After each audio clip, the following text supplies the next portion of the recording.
بسم اللہ الرحمن الرحیم۔ یا بنی اسرائیل، اے اولاد یعقوب، اذکروا نعمتی التی انعمت علیکم، یاد کرو ان نعمتوں کو جو میں نے تمہیں دیں۔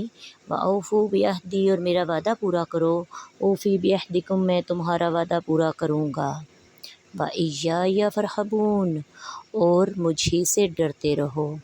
وآمنوا، اور ایمان لاؤ، بما انزلت، جو میں نے اتارا، مصدقا لما معکم، جو تصدیق کرتا ہے جو تمہارے پاس ہے اس کی۔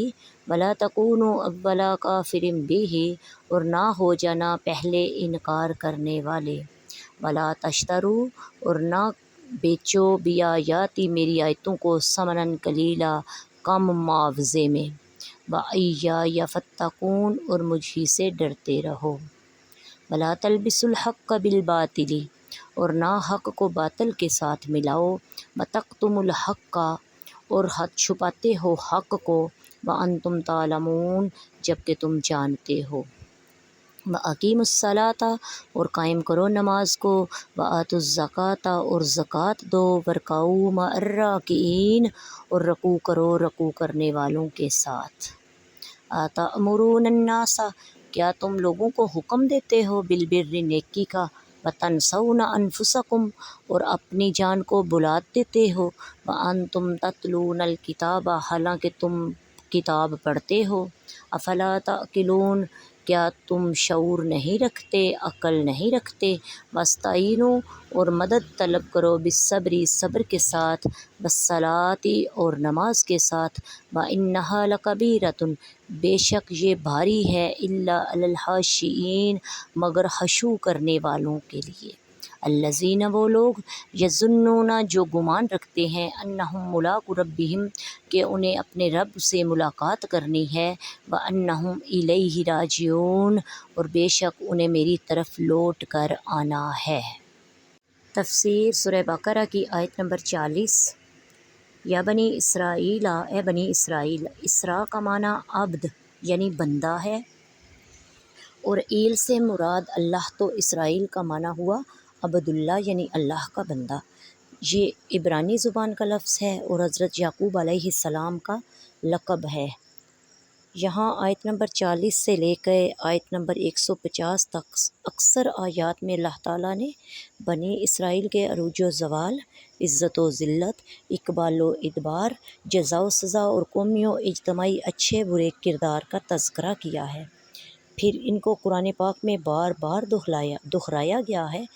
اللہ تعالیٰ کی اس میں سب سے بڑی حکمت یہ بھی ہے کہ قوموں کا عروج و زوال اور عزت و ذلت کا فلسفہ لوگوں کو سمجھانا، مسلمانوں کو اس سے عبرت دلانا کہ اس طرح بنی اسرائیل پیغمبروں کی اولاد، جلیل القدر انبیاء کی امت ہونے، تورات جیسی کتاب کے باوجود اپنے اعتقاد و عمل کے بگاڑ پر ذلیل و رسوا اور مغلوب و مقہور ہوئی، جبکہ توبہ اور رجوع اور نبی و کتاب کی تعلیمات پر عمل کرنے کی صورت میں معزز و غالب بھی ہوئی۔ اسی طرح امت مسلمہ بھی اپنے عروج و زوال کے اسباب کو اسی آئینے میں دیکھ سکتی ہے۔ اذکروا نعمتی، میرا احسان یاد کرو۔ اس آیت میں نبی کریم صلی اللہ علیہ وآلہ وسلم کے زمانے کے یہودیوں کو مخاطب کر کے ان سے فرمایا گیا، اے بنی اسرائیل، میرے وہ احسان یاد کرو جو میں نے تمہارے آباء و اجداد پر کیے، انہیں میں نے فرعون سے نجات دی تھی۔ اللہ تعالیٰ فرماتے ہیں کہ ان کے لیے میں نے دریا میں گزرگاہ بنا دی تھی، بادل کو ان پر سائبان بنا دیا تھا، کھانے کے لیے ان کو من و سلویٰ اتارا، ان کے لیے پانی کے چشمے جاری کیے، انہیں طاقتور قوموں پر فتح عطا کی، تو ریت جیسی عظیم کتاب انہیں عطا فرمائی۔ میرا وہ احسان یاد کرو جو میں نے تم پر کیا۔ خیال رہے کہ یہاں یاد کرنے سے مراد زبان سے تذکرہ نہیں، بلکہ اس سے مراد ہے کہ اللہ تعالیٰ کی اطاعت اور بندگی کر کے ان نعمتوں کا شکر ادا کریں۔ اوفوا بعہدی، اللہ رب العزت فرماتے ہیں میرا عہد پورا کرو، یعنی اے بنی اسرائیل، تم میرے حبیب صلی اللہ علیہ وآلہ وسلم پر ایمان لا کر وہ عہد پورا کرو جو میں نے تم سے لیا تھا، اور میں اس کے ثواب کے طور پر تمہیں جنت میں داخل کروں گا، تمہارے ساتھ کیا ہوا عہد پورا کروں گا، تم اپنے وعدے کو پورا کرو، میں اپنے وعدے کو پورا کروں گا۔ یہ سورہ مائدہ میں اس کا تذکرہ کیا گیا ہے کہ جس طرح بنی اسرائیل کو اللہ تعالیٰ نے آگاہ کیا کہ میرا ایک نبی آنے والا ہے، تم اس پر ایمان لانا، تم اس کی تعظیم کرنا، تو میں تمہارے اگلے پچھلے گناہوں کو معاف کر دوں گا۔ وَآمِنُوا بِمَا أَنزَلْتُ، اور اس پر ایمان لاؤ جو میں نے نازل کیا۔ یعنی اے نبی، اے بنی اسرائیل کے علماء، اس قرآن پر ایمان لاؤ جو میں نے اپنے حبیب پر نازل کیا، اور وہ جو تمہارے پاس کتاب موجود ہے تورات و انجیل کی تصدیق کرتا ہے۔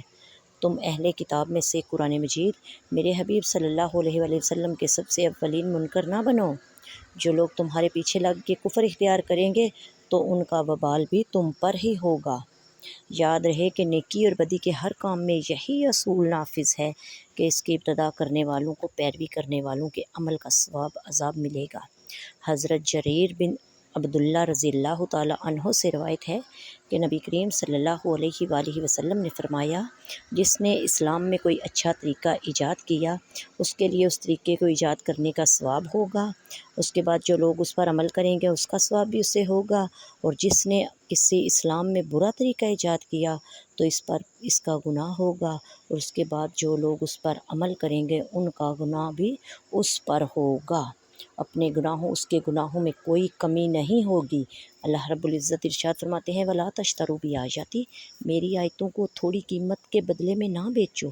اس آیت میں دنیا کے حقیر و ذلیل مال کے بدلے میں اللہ تعالیٰ کی آیتیں بیچنے سے منع کیا گیا ہے، اور یہاں ان آیات سے تورات و انجیل کی وہ آیات مراد ہیں جن میں نبی پاک صلی اللہ علیہ وآلہ وسلم کے اوصاف و علامات کا بیان کیا گیا۔ قرآن پاک کی یہ آیتیں یہودیوں کے متعلق نازل ہوئیں جنہیں اپنی قوم سے نذرانے اور وظائف ملتے، اور انہیں ڈر تھا کہ اگر قوم کو معلوم ہو گیا کہ تورات میں محمد صلی اللہ علیہ وآلہ وسلم کی یہ نشانیاں ہیں تو وہ سرداروں کو چھوڑ کر محمد صلی اللہ علیہ وسلم پر ایمان لائیں گے، اور جو ان کے نذرانے بند ہو جائیں گے۔ اسی کو فرمایا جا رہا ہے کہ دنیا کی تھوڑی سی دولت کے بدلے میں تم لوگ میری آیتوں کو نہ بیچو۔ وَلَا تَلْبِسُوا الْحَقَّ بِالْبَاطِلِ، اور حق کو باطل سے نہ ملاؤ۔ یہودی علماء نبی کریم صلی اللہ علیہ وآلہ وسلم کی عظمت و نبوت کے متعلق تورات اور انجیل میں جو آیتیں چھپاتے تھے، اور نبی کریم صلی اللہ علیہ وآلہ وسلم کی شان میں جو باتیں تھیں ان کو بدلا کر امت کو پیش کرتے اور کہتے کہ یہ تمہارے لیے نہیں ہے، نبی کریم صلی اللہ علیہ وآلہ وسلم آئیں گے لیکن دوسرے لوگوں کے لیے۔ یہودی علماء نے بھی ایسی ہی باتیں گڑھی ہوئی تھیں جن کے ذریعے وہ جان بوجھ کر حق کو چھپاتے، حق و باطل کو ملا کر دھوکہ دینے کے طریقے اختیار کرتے۔ اللہ رب العزت فرماتے ہیں کہ نمازوں کو قائم کرو، زکوٰۃ ادا کرو اور رکوع کرو، رکوع کرنے والوں کے ساتھ۔ اس سے مراد ہے باجماعت نماز ادا کرو، اور اس کے بعد واستعینوا بالصبر والصلاۃ، صبر سے اور نماز سے مدد طلب کرو، حاصل کرو۔ اس آیت کی ایک تفسیر ہے کہ اس سے پہلی آیات میں بنی اسرائیل کو سید المرسلین نبی کریم صلی اللہ علیہ وآلہ وسلم پر ایمان لانے اور ان کی شریعت پر عمل کرنے، سرداری ترک کرنے اور منصب و مال کی محبت دل سے نکال دینے کا حکم دیا گیا تھا۔ اس آیت میں فرمایا گیا ہے، بنی اسرائیل اپنے نفس کو لذتوں سے پاک کرو، اللہ تعالیٰ سے صبر سے مدد چاہو، اگر کہ صبر کے ساتھ ساتھ نماز بھی حاصل کرو تو سرداری و منصب مال کی محبت دل سے نکالنا تمہارے لیے آسان ہو جائے گا۔ بے شک تمہاری نماز باری ہے لیکن ان لوگوں پر نہیں ہے باری جو میری طرف جھکتے ہیں، جو اللہ تعالیٰ کی پاکی بیان کرتے ہیں۔ سبحان اللہ، کیا پاکیزہ تعلیم ہے۔ صبر کی وجہ سے قلبی قوت میں اضافہ ہوتا ہے، نماز سے اللہ تعالیٰ سے تعلق مضبوط ہو جاتا ہے۔ یہ دونوں چیزیں پریشانیاں کو برداشت کرنے اور انہیں دور کرنے میں بڑی ہی مددگار ہیں۔ اللہ تعالیٰ نے اِنَّهَا لَكَبِیرَةٌ إِلَّا عَلَى الْخَاشِعِینَ آیت کے اس حصے میں اللہ تعالیٰ نے فرمایا کہ نماز تو بوجھل ہوتی ہے اور عشق محبت الہی سے لبریز خوف و خدا سے جھکنے والوں پر نہیں ہوتی باری۔ اللہ تعالیٰ ہمیں دین کی سمجھ عطا فرمائے، اللہ تعالیٰ ہمیں قرآن پڑھنے اور پڑھانے کی توفیق عطا فرمائے۔ وما علینا الا البلاغ المبین۔ السلام علیکم ورحمۃ اللہ وبرکاتہ۔